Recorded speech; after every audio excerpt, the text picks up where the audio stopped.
स्वागत है आप सभी लोगों का इस वीडियो में आज से हम जो है एक नई सीरीज को स्टार्ट करने जा रहे हैं। जैसे कि जो एक हमारी एसएससी जीडी की पीवाईक्यू सीरीज और एक्सपेक्टेड क्वेश्चंस की सीरीज चल रही है, सेम उसी तरह हम एसएससी एमटीएस वाले बच्चों के लिए भी ये आपकी पीवाईक्यू सीरीज और एक्सपेक्टेड क्वेश्चन सीरीज चालू कर रहे हैं, जिसमें हमारा ये पहला वीडियो है। तो चलिए चलते हैं, पहला प्रश्न देखते हैं। कोलकाता सुप्रीम कोर्ट की स्थापना कब की गई थी? तो कोलकाता सुप्रीम कोर्ट की स्थापना ये कब हुई थी? तो इसका राइट आंसर क्या होगा? तो राइट आंसर इसका होगा ऑप्शन बी, यानी कि 1774 में इसकी स्थापना की गई थी। आप लोग हमें आंसर साथ में देते चलिएगा, और लास्ट में, क्योंकि जो आपके एसएससी एमटीएस में प्रश्न पूछे जाते हैं वो 25 प्रश्न पूछे जाते हैं, तो उसी के हिसाब से मैंने यहाँ पे 25 प्रश्न रखे हैं। तो आप लोग हमें 25 प्रश्नों का में से आपने कितने सही किए वो कमेंट में ज़रूर बताएं, और लास्ट में एक प्रश्न भी पूछा है तो उसका आंसर आप लोग ज़रूर बताएं। अगर हम इसकी बात करें कोलकाता सुप्रीम कोर्ट की, तो इसकी स्थापना जो है वो 1774 को हुई थी।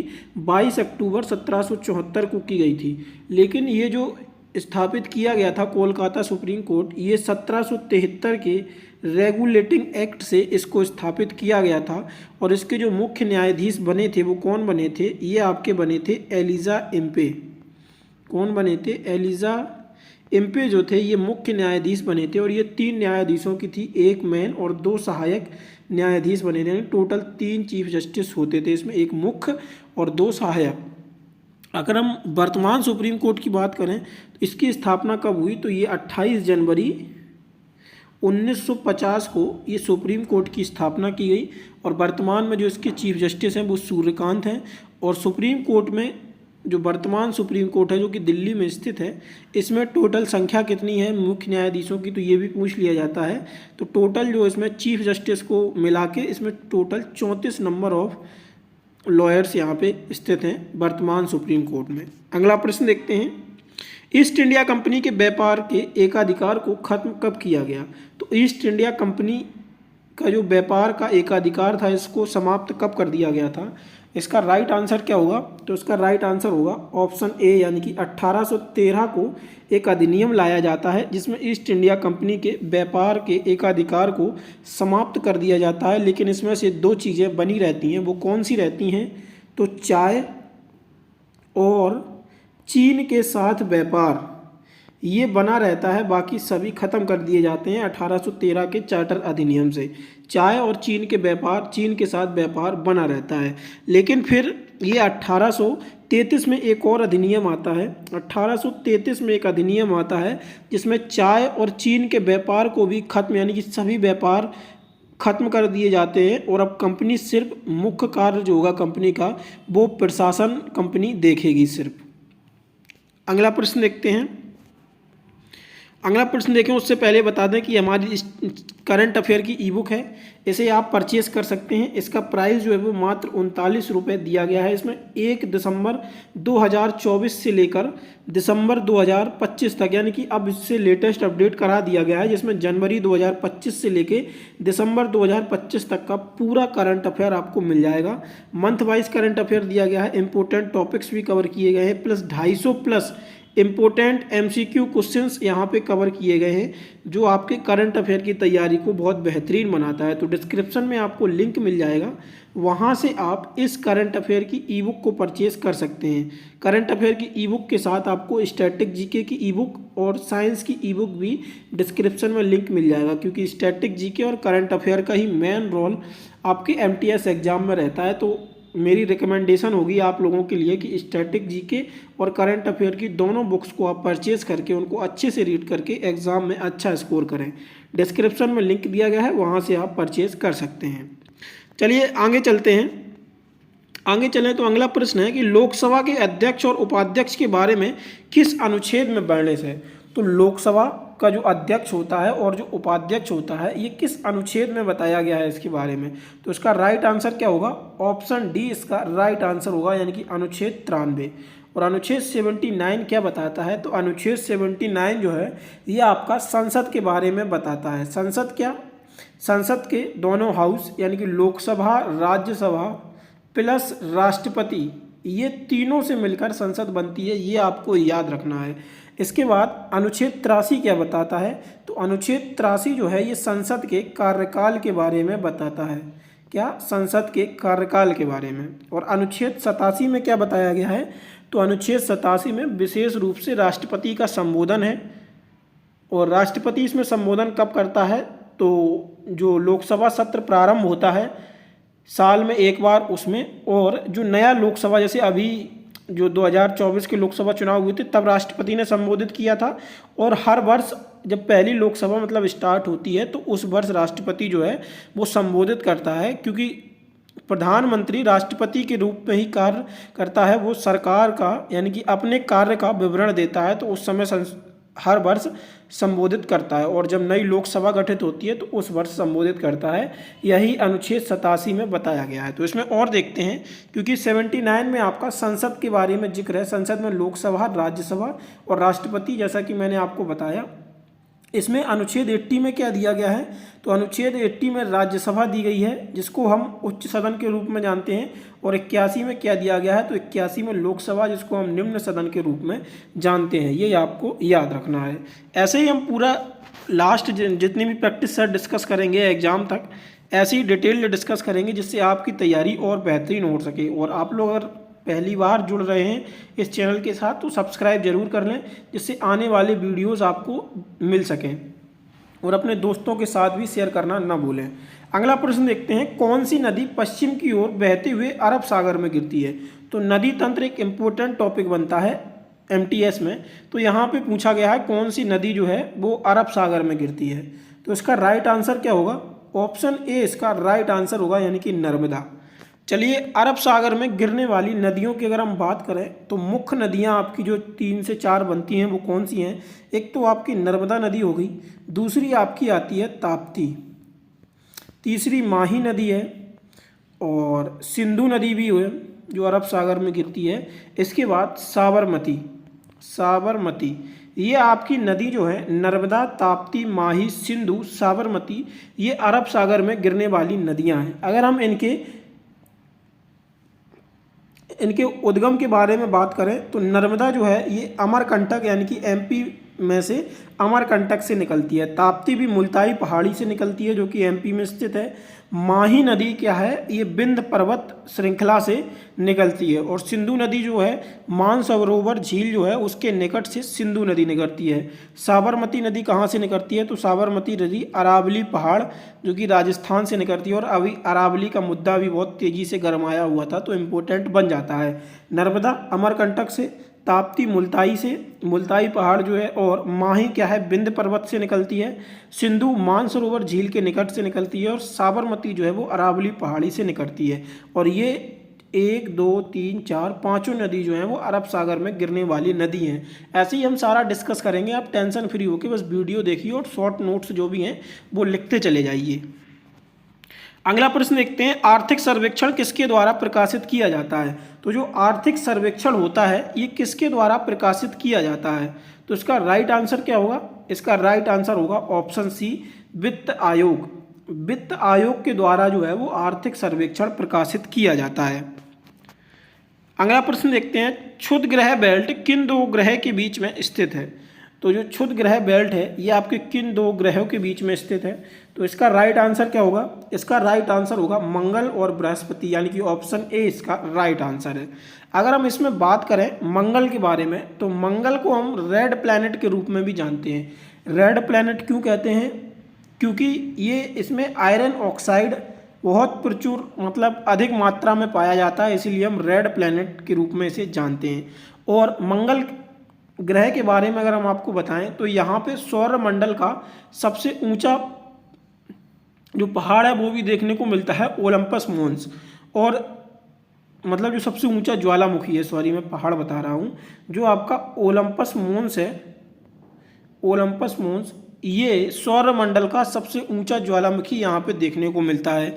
और मंगल के पास 2 चंद्रमा भी हैं। वो कौन से हैं? तो वो हैं आपके फोबोस और डीमोस। ये आपके 2 चंद्रमा हैं जो मंगल के पास में हैं। और बृहस्पति की अगर हम बात करें, बृहस्पति ग्रह सौरमंडल का सबसे बड़ा ग्रह है। इसको हम गैस जायंट के रूप में भी जानते हैं। बाकी आगे डिस्कस करेंगे अगले प्रश्नों में। किस प्रकार की अर्थव्यवस्था में सभी गतिविधियां बाजार द्वारा आयोजित की जाती हैं? तो मतलब एक ऐसी अर्थव्यवस्था होती है जिसमें जो गतिविधियां होती हैं वो सारी की सारी बाजार के द्वारा नियंत्रित की जाती हैं। तो ये कौन सी अर्थव्यवस्था होती है? तो इसका राइट आंसर क्या होगा? बाजार अर्थव्यवस्था। देखिए, अर्थव्यवस्था मुख्यतः तीन प्रकार की होती है, पूंजीवादी, समाजवादी और मिक्स्ड यानी कि मिश्रित अर्थव्यवस्था। इसके भी कई होते हैं, माइक्रो मैक्रो में विभाजित हो जाती है, फिर प्राइमरी सेक्टरी को, मतलब कई तरीके से इसको डिवाइड किया जाता है, तो उसको हम आगे पढ़ेंगे। लेकिन अभी हम मुख्यतः तीन अर्थव्यवस्थाएं देखते हैं। एक तो हम देखते हैं पूंजीवादी अर्थव्यवस्था, दूसरी है आपकी समाजवाद अर्थव्यवस्था, तीसरी है आपकी मिश्रित अर्थव्यवस्था। मिश्रित अर्थव्यवस्था एग्जाम्पल पहले समझ लेते हैं। पूंजीवादी अर्थव्यवस्था में आपका अमेरिका आएगा, समाजवाद अर्थव्यवस्था में आपका रसिया आएगा और मिश्रित अर्थव्यवस्था यानी कि इसमें आपका भारत आएगा। पूंजीवादी अर्थव्यवस्था में क्या होता है? इसमें गवर्नमेंट का कोई इंटरफेयर नहीं होता है, कंपनी ही अपने रूल्स डिसाइड करती है, जो भी है सारा कंपनी डिसाइड करती है क्या पूंजी रहनी है। ये टोटली डिमांड एंड सप्लाई के ऊपर बेस्ड होती है पूंजीवादी अर्थव्यवस्था। वहीं अगर हम समाजवाद अर्थव्यवस्था के बारे में बात करें तो रसिया इसका मुख्यतः एग्जाम्पल है। इसमें क्या होता है, जो नीति बनाई जाएंगी, सरकार का पूरा कंट्रोल होगा, नीति जो बनाई जाएंगी वो समाजवाद यानी कि समाज के कल्याण के लिए नीति यहाँ पे बनाई जाती है अर्थव्यवस्था में, और गवर्नमेंट का फुल हैंड कंट्रोल समाजवाद अर्थव्यवस्था में होता है। वहीं अगर हम मिश्रित अर्थव्यवस्था की बात करें तो मिश्रित अर्थव्यवस्था में कुछ कंट्रोल सरकार का होता है, कुछ फ्री हैंड जो है वो प्राइवेट प्लेयर को दिए जाते हैं। जैसे कि भारत में आप देखते होंगे अडानी है, अंबानी है और भी कई सारी इंडस्ट्रीज़ हैं। इसमें क्या है कि उनको फ्री हैंड्स तो दिए जाते हैं, लेकिन जो गलत पॉलिसीज होती हैं कुछ उन पे मतलब, तो सरकार भी स्ट्रिक्ट रहती है, सरकार भी पॉलिसियाँ बनाती है। मुख्यतः इसका उद्देश्य पूंजीवादी और समाजवादी अर्थव्यवस्था से मिश्रित में होता है। इसमें समाज का भी कल्याण हो और पूंजीवादियों का भी कल्याण हो, मतलब एक कॉम्बिनेशन लेके चला जाता है। तो ये आपको मैंने तीनों अर्थव्यवस्थाएं समझा दी, बाकी और भी जो हैं मैक्रो माइक्रो ये हम आगे ऐसे ही डिस्कस करेंगे। स्माइलिंग बुद्धा परमाणु परीक्षण किस पंचवर्षीय योजना में किया गया था? तो स्माइलिंग बुद्धा परमाणु परीक्षण इंपॉर्टेंट क्वेश्चन है, आपके आने वाले जितने भी एसएससी एग्जाम्स हैं यहाँ से प्रश्न देखने को मिलेगा। क्यों देखने को मिलेगा? रीज़न है, अभी अगर आप वर्ल्ड अफेयर्स में इंटरेस्ट रखते हैं या थोड़ा बहुत न्यूज़ पढ़ते हैं, न्यूज़ तो पढ़ते ही होंगे क्योंकि करंट अफेयर आपको पढ़ना ही है बेसिकली, तो आप देख रहे होंगे कि जो वेनेजुएला है वहाँ पे अमेरिका ने अटैक किया और वहाँ के प्रेसिडेंट को जो है कैप्चर कर लिया गया, और फिर यही डिमांड अभी उठी, मतलब भारत जो है सेफ हैंड में है क्योंकि हमारे पास परमाणु परीक्षण है, उनके पास सिर्फ तेल था, ऐसी कई बहसें चली, तो इस हिसाब से परमाणु परीक्षण इम्पोर्टेंट बन जाता है। तो सबसे पहले जो इस पंचवर्षीय योजना में किया गया था, तो ये आपकी कौन सी पंचवर्षीय योजना थी? तो इसका राइट आंसर क्या होगा? तो ये चौथी पंचवर्षीय योजना थी। और इस समय प्रधानमंत्री कौन थी? तो इंदिरा गांधी जी जो थी प्रधानमंत्री थी जब ये स्माइलिंग बुद्धा परीक्षण किया गया था। तो 18 मई, कब डेट याद रखिएगा, 18 मई 1974 को ये इंदिरा गांधी जी के समय परमाणु परीक्षण किया गया था। तो स्माइलिंग बुद्धा इसका नाम था। वहीं दूसरा और जो सफल परीक्षण माना जाता है वो था आपका ऑपरेशन शक्ति के नाम से किया गया था, ऑपरेशन शक्ति। तो ये आपको याद रखना है, ऑपरेशन शक्ति। और ये कब किया गया था? 11 और 13 मई, यानी कि 2 डेट को किया गया था। 11-13 मई 1998 को ये परीक्षण किया गया था। इस समय प्रधानमंत्री कौन थे? तो अटल बिहारी वाजपेयी जी प्रधानमंत्री थे। और दोनों जो परमाणु परीक्षण किए गए ये पोखरण राजस्थान में ही परमाणु परीक्षण किए गए थे। आपने वो पिक्चर भी देखी होगी पोखरण, तो उससे आपको आइडिया होगा। तो दूसरे वाले का नाम था ऑपरेशन शक्ति, पहला जो हुआ था स्माइलिंग बुद्धा। दूसरे वाले के समय अटल बिहारी वाजपेयी प्रधानमंत्री थे, पहले वाले परमाणु परीक्षण के समय इंदिरा गांधी जी प्रधानमंत्री थी। पहला 1974 में होता है, दूसरा 1998 में, याद रखिएगा डेट। अगला देखते हैं, कर्क रेखा भारतीय राज्यों से होकर गुजरती है। तो कर्क रेखा जो है ये भारत के कितने राज्यों से होकर गुजरती है? कर्क रेखा की अगर हम स्थिति की बात करें तो 23.5 डिग्री उत्तरी इसकी स्थिति बनती है और ये भारत के 8 राज्यों से होकर गुजरती है। इसमें 8 राज्य कौन से हैं? तो पहला आता है गुजरात, इसके बाद राजस्थान, तीसरा है एमपी, चौथा है आपका छत्तीसगढ़, पांचवा है आपका झारखंड, छठवां है वेस्ट बंगाल, सातवां है आपका त्रिपुरा और आठवां है आपका मिजोरम। मिजोरम। याद रखिएगा, गुजरात, राजस्थान, मध्य प्रदेश, छत्तीसगढ़, झारखंड, वेस्ट बंगाल, त्रिपुरा और मिजोरम, ये आपके 8 राज्य हैं जिससे कर्क रेखा गुजरती है। और कर्क रेखा की स्थिति क्या है? 23.5 डिग्री उत्तरी ये कर्क रेखा की स्थिति है। अगला प्रश्न देखते हैं। अगला प्रश्न आता है, प्राग ऐतिहासिक मानव का प्राचीनतम जीवाश्म हमें कहाँ से प्राप्त हुआ था? तो इसका राइट आंसर क्या होगा? ऑप्शन ए यानी कि हथनौरा से ये हमें प्राप्त हुआ था। अगला प्रश्न देखते हैं, मिथाइल इथाइल कीटोन को इस नाम से भी जाना जाता है। तो जो मिथाइल एथिल कीटोन होता है इसको हम किस नाम से जानते हैं बेसिकली? तो इसका राइट आंसर क्या होगा? 2-ब्यूटेनोन के नाम से इसे हम जानते हैं। अगला प्रश्न है हमारा, नृत्यांगना युगल कामनी और नलिनी अस्थाना, ये अस्थाना होगा, अस्थामा लिख गया, इसको मैं सही करके दूंगा। पीडीएफ आपको टेलीग्राम पे डेली मिलेगा, टेलीग्राम ज्वाइन कर लीजिएगा, उसका लिंक भी डिस्क्रिप्शन में दिया गया है। तो कामनी और नालिनी अस्थाना जो है ये किस नृत्य से संबंधित हैं? तो इसका राइट आंसर क्या होगा? ये कथक नृत्य से संबंधित है। कथक नृत्य आपको पता ही होगा, उत्तर प्रदेश और उत्तर भारत का एकमात्र शास्त्रीय नृत्य है जो हिंदुस्तानी संगीत पर बेस्ड है। अच्छा, इसके कलाकार आपको याद कैसे रखने हैं? तो देखिए, मेनली तो आपके महाराज करके अगर कोई आ जाए तो वो आप कथक नृत्य से लगा सकते हैं। ये मैं क्यों कह रहा हूँ? क्योंकि इसमें प्रमुख जो नाम है, बिरजू महाराज, लच्छू महाराज, शंभू महाराज, ये आपको 3 नाम याद रखने हैं। 2 नाम महिलाओं में, रोशनी कुमारी और रोहिणी भट्ट, ये याद रखने हैं। अभी के लिए आप 5 नाम याद रखिए, आगे हम और बताएंगे। इसके साथ कथक नृत्य में क्या है, इसके 3 प्रमुख घराने हैं जिसमें लखनऊ घराना, जयपुर घराना और बनारस घराना।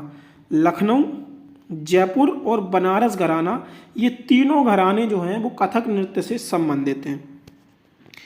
अगला प्रश्न देखते हैं। अगला प्रश्न है, प्रधानमंत्री प्रोत्साहन योजना की शुरुआत किस वर्ष की गई थी? तो प्रधानमंत्री प्रोत्साहन योजना की शुरुआत जो है ये आपकी कब की गई थी? तो 2016 में की गई थी। केंद्र सरकार की योजनाएं बहुत ही महत्वपूर्ण टॉपिक है आपका, इसको अच्छे से कवर करिएगा आप लोग। और जो राज्य की भी प्रमुख योजनाएं होती हैं वो भी आती रहती हैं। चलिए हम कुछ योजनाएं डिस्कस करते हैं। तो पीएम जन धन योजना, कौन सी? पीएम जन धन योजना। और स्वच्छ भारत मिशन, क्या है? स्वच्छ भारत मिशन, बेटी बचाओ बेटी पढ़ाओ, ये 3 योजनाएं देखते हैं कब चालू हुई। तो पीएम जन धन योजना ये आपकी 2014 में शुरू होती है। स्वच्छ भारत मिशन 2014 में शुरू किया जाता है। बेटी बचाओ बेटी पढ़ाओ योजना 2015 में इसको शुरू किया जाता है। इसके साथ और योजनाएं देखते हैं। तो पीएम मुद्रा योजना, कौन सी है? पीएम मुद्रा योजना। अगली योजना आती है अटल पेंशन योजना, अटल पेंशन योजना। और इसके बाद आयुष्मान भारत, इम्पोर्टेंट है ये आपकी, आयुष्मान भारत योजना। तो पीएम मुद्रा योजना कब लॉन्च होती है? तो पीएम मुद्रा योजना 2015 में लॉन्च होती है। अटल पेंशन योजना ये कब शुरुआत होती है? तो 2015 में इसको भी शुरुआत किया जाता है। और आयुष्मान भारत मिशन ये 2018 में योजना शुरू की जाती है। इसके साथ 2 योजनाएं और आती हैं आपकी, जिसमें है आपकी पीएम किसान सम्मान निधि। पीएम किसान सम्मान निधि योजना 2019 में चालू होती है। और पीएम स्वनिधि, पीएम क्या है? पीएम स्वनिधि योजना ये आपकी कब? तो 2020 में पीएम स्वनिधि योजना शुरू होती है। ये मैंने अभी कुछ योजनाएं कराई हैं, ऐसे ही हम सारा कंप्लीट करा देंगे। बस ये पहला प्रैक्टिस सेट है। तो जैसे आपको ये पसंद आ रहा हो तो आप लोग हमें कमेंट में और बताएं और हम डिटेल में ले जाएंगे। 25 क्वेश्चन तो बस नाम है, यहाँ पे हम 50+ प्रश्नों को डिस्कस कर रहे होते हैं और बहुत अच्छे से डिस्कस कर रहे होते हैं। ऐसे ही हम आपको लास्ट तक सारा जीएस कवर करा देंगे, टेंशन मत लीजिए, बस आप लोग इस सीरीज के साथ जुड़े रहिए। चलिए अगला प्रश्न देखते हैं, राग दरबारी के लेखक कौन है? तो राइट आंसर क्या होगा? ऑप्शन सी, श्रीलाल शुक्ल जो है ये आपके राग दरबारी के लेखक हैं। अगला प्रश्न आता है, किस दिल्ली के सुल्तान ने रोजगार कार्यालय, दीवाने खैरात और दारुल समा की स्थापना की थी? तो दिल्ली सुल्तान के द्वारा दीवाने खैरात और दारुल समा की स्थापना की गई थी। तो वो कौन सा सुल्तान था? तो फिरोज शाह तुगलक इसका राइट आंसर होगा, यानी कि ऑप्शन ए सही है इसका। अगला देखते हैं, पेट से निकलने वाले अम्लीय भोजन को क्षारीय बनाने में क्या मदद करता है? तो जो पित्त रस होता है यानी कि बाइल जूस जिसको हम इंग्लिश में बोलते हैं, तो ऑप्शन डी इसका राइट आंसर होगा। पित्त रस जो है अम्लीय भोजन को क्षारीय बनाने में मदद करता है।